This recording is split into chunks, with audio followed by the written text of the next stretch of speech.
There's a three-phase model of forgiveness. Amazingly, it aligns with the major models of working through trauma. So dealing with the impact, searching for meaning, and then recovery and moving forward. We're going to look very, very quickly at each of those phases. So dealing with the impact.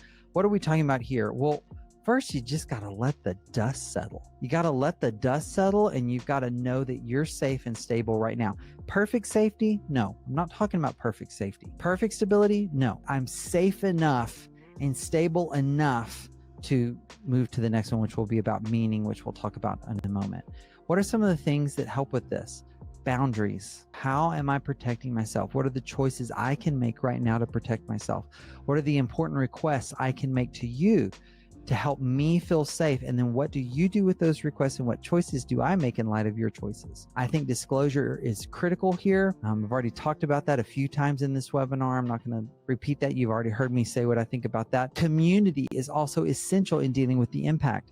Community can be stabilizing. Community can help us understand our need for boundaries, but community also can help us further process what's happening, as in, like, there may be certain aspects of our experience that we haven't even become consciously aware of until we hear about it or see it with others who've been through this, or others who reflect it back to us because they see it within us.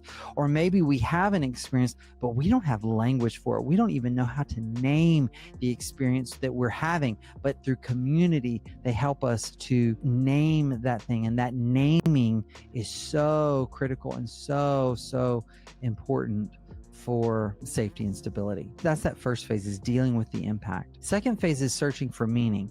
There's grief work involved here. The oscillation is happening here. What do I mean by acceptance? Acceptance is where I get to a place of saying, okay, this is what happened. This is my life. I don't want it to be my life. I didn't choose for this to be my life, but here I am. So now what? That's what I mean by acceptance here. Acceptance doesn't mean, oh, it was okay. Oh, I accept what happened to me. It was okay. It's not a spiritual bypass thing.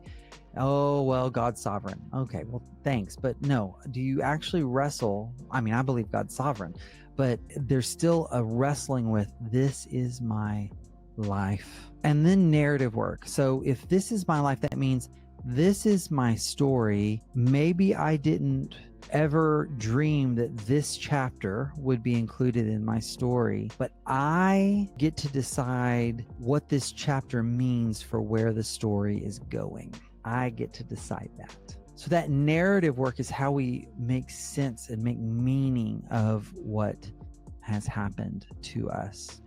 And then the last phase is recovery and moving forward. So here's where forgiveness is extended. Okay, it's been maybe being extended in these smaller ways through decisional forgiveness. There's been a movement toward emotional forgiveness and a releasing. Here, when we get to this third phase, there's a significant movement forward in that emotional release. Not that it's perfect, not that the things never flash back and come up again. But in this phase, what should be happening is, first of all, what we call living amends. The person who did wrong, if I'm still in relationship with them, there's an ongoing living amends.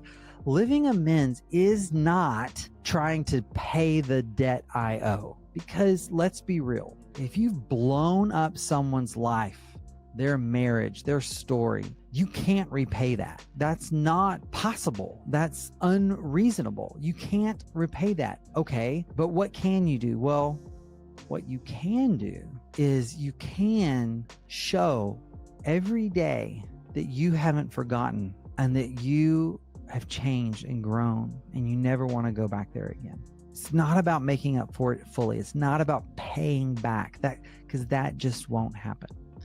And then also in this phase is the revitalized purpose, that actually out of this wound comes something beautiful. Out of this wound comes a transformation in my own sense of why I'm here and what I'm called to do and how I'm going to move through the world. Forgiveness transforms us when we receive it, truly receive it, and bring it in, not, oh, thanks for forgiving me, move on, but also when we extend it.